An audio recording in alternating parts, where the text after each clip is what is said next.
जी जी मैं एक शेर सुनाना चाहूँगी। पहले तो मुझे ये बताइए कि आपका नाम क्या है। My name is Fatima Anees. Fatima, ये बताइए कि अब ये शेर किन का है। ये शेर नाम तो मुझे नहीं पता, लेकिन शेर मुझे पता आपने ये कहाँ शेर पढ़ा या सुना। है। मैंने टिकटॉक पे। ये टिकटॉक जिंदाबाद। तो वो जो टिकटॉक में पढ़ा था तो कोई कोशिश तो करनी थी, जो जिस बेचारे शायर ने हाफी। हाँ? हाफी। हाफिज साहब का है जी। जी। तो अब बताइए। मोहब्बत में जो सुन रखा है वैसा कुछ नहीं होता, कि इसमें बंदा मरता है ज्यादा कुछ नहीं होता। मेरी गुर्बत ने मुझसे मेरी दुनिया छीन ली हाफी। मेरी अम्मी तो कहती थी पैसा कुछ नहीं होता। एक बार मुकर्रर आप दोबारा सुनाइए। दोबारा सुनाऊं? हाँ हाँ सुना दे, ऐसा भी होता है शेर में। अच्छा लगे। मोहब्बत में जो सुन रखा था वैसा कुछ नहीं होता, कि इसमें बंदा मरता है ज्यादा कुछ नहीं होता। मेरी गुर्बत ने मुझसे यहाँ पे मेरी रोकिएगा।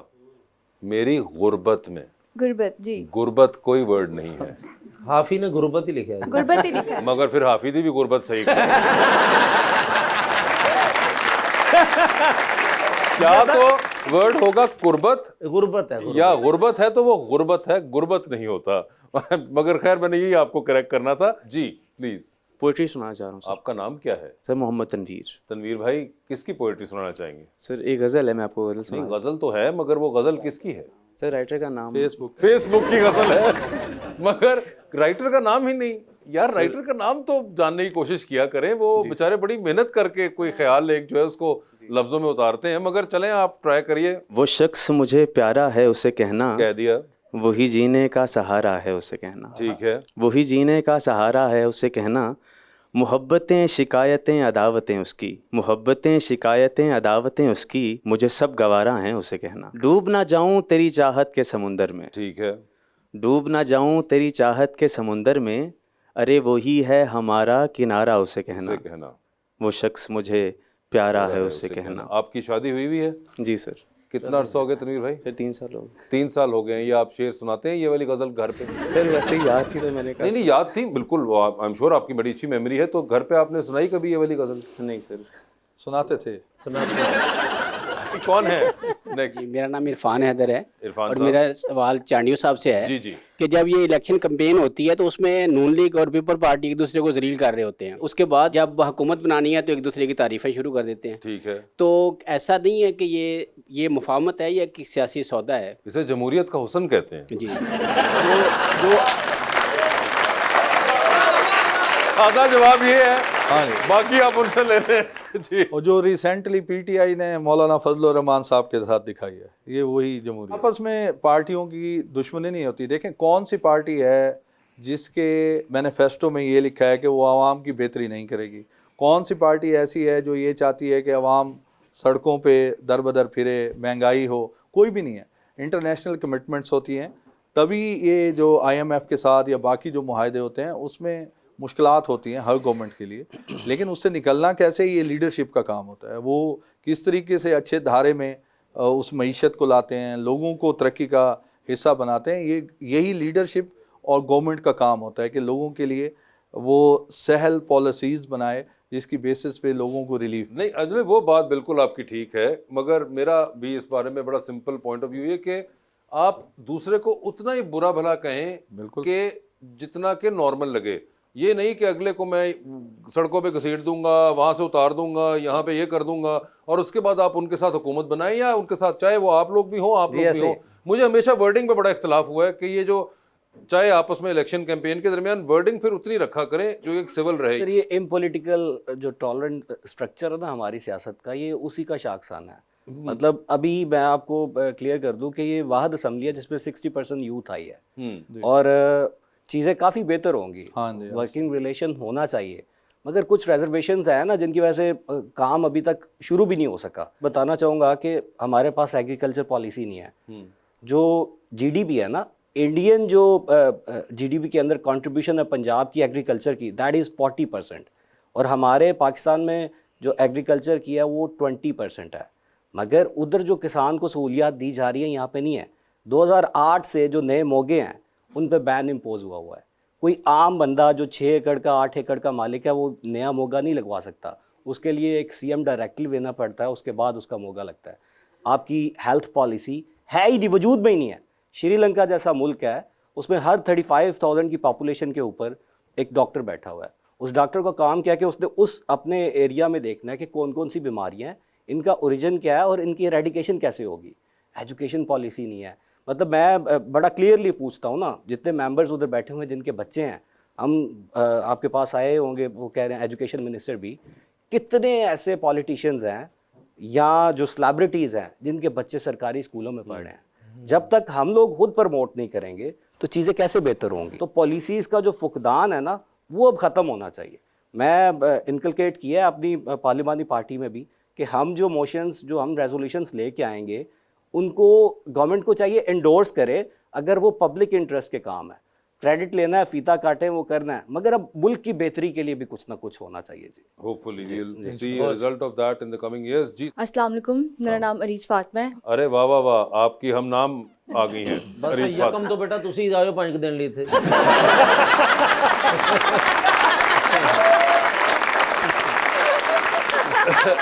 जी अरीज बताइए। सर मेरा सवाल आपसे है कि पाकिस्तान में अवाम कार्ड तमाम सियासतदान खेलते हैं, लेकिन फिर भी अवाम के मसाइल हल नहीं होते, ऐसा क्यों है? अरे तो अगर अब आपके मसाइल हल हो गए तो फिर कार्ड कौन खेलेगा? देखें, कोई भी, जैसे मैंने पहले भी कहा कि हर पार्टी चाहती है कि वो लोगों की फलाह के लिए काम करें, यही उनका मंशूर होता है और इसी पे ही वो कारबंद होते हैं।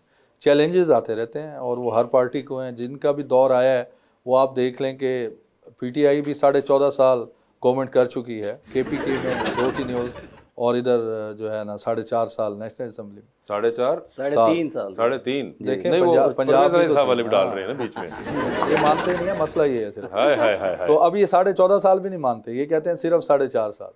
तो क्योंकि वहाँ पे 14.5 भी तो देखें बनते ना, भी नहीं है अभी देख लें क्यों नहीं बनते, आपका केपी नहीं है? जी। 13 में आई थी गवर्नमेंट हमारी। कौन सी? फर्स्ट टेन्योर केपी में। देखें वहाँ पे 13 में आई थी। चले आपका थोड़ा tenure तो कम थे। कर लेते हैं ऐसा, 14.5 10 तकरीबन। tenure लेन देन वाली tenure गल basis। हाँ तो आप देख लें, अगर केपी पंजाब से आगे है हाँ। डेवलपमेंट में, तो फिर तो इन्होंने कारनामे सर अंजाम दिए होंगे। अगर ये पीछे हैं तो माने कि हमारी लीडरशिप ज़्यादा विजनरी है। Simple is that. आप बर्न यूनिट्स गिने जी, पेशावर के या जो मेन पैराफ्रीज है, जो सैटेलाइट एरियाज़ की मैं बात नहीं करता, आप जाके जो सेहत का स्ट्रक्चर है वो देखें और टूरिज़म देखें। हमने अब कुमराट जैसी वैली, मैंने ट्रैवल किया जी इसी एरा में, मैं उधर गया हूँ तो मैंने देखा है वो बड़ा दुश्वार गुजार रास्ता है, मगर तो बहुत वो difficult खान ने इंट्रोड्यूस करवाया ना। अब जितनी टूरिज़्म हो रही है, और मैं समझता हूँ जैसे स्विट्ज़रलैंड जैसी कंट्रीज़ हैं, उनका 70% जीडीपी जो होता है वो टूरिज़्म के ऊपर, तो हम भी उससे चीज़ें जनरेट कर सकते हैं, मगर फ़कत सिर्फ एक ही शर्त है कि करने दिया भी जाए ना। पैरालाइज कर दिया जाता है ना, जो गवर्नमेंट चल रही होती है तो पॉलिसीज़ कुछ इस तरह से बन जाती हैं कि वो चीज़ें खुद कोई नहीं समझ आती कि हो क्या रहा है। थर्ड टेन्योर है सर इनका। तो थर्ड टेन्योर में डिलीवर किया है जी। पॉलिसियाँ यही बनाएंगे ना, यही बना रहे हैं। मैं तो कोई वासे भाई एक्स्ट्रा ऑर्डिनरी चेंज नहीं है। नहीं, वासे भाई को मैं बताना चाहता हूँ कि थर्ड टेन्योर में फार्म 45 वाली 100 सीटें जीत जाना अवाम के एतमाद को शो करता है जी। फॉर्म 45 से ही सारे जीते हुए हैं जी, कोई 45 के अलावा नहीं जीत सकता। और दूसरा ये है, इन्हीं के सूबे में अगर फजल रहमान साहब कह रहे हैं कि हमारे साथ हुआ है, तो फिर वो देख लें फिर उनके साथ किसने किया। वहाँ पे भी तो पार्टियां एजिटेट कर रही हैं कि हमें धानली से हरवाया गया, तो फिर जितवाया किसे गया वहाँ पे? पीटीआई। ये हर जगह शोर है, एक जगह नहीं है, ये हर जगह शोर है। जेन्युइनली यही है कि जो जहाँ से जीता है वो जीता है। अब इसको रिजल्ट्स को मसख किया गया है या इस तरह की बातें हैं, तो वो तो शोर वावेला है। मैं सबके सामने मेरी मिसाल है, मैं कह रहा हूँ कि मेरा रिजल्ट चेंज हुआ था। तो ये चेंजेस, ये सारी चीज़ें ये सिस्टम का हिस्सा बन चुकी हैं, इनसे निकलना है।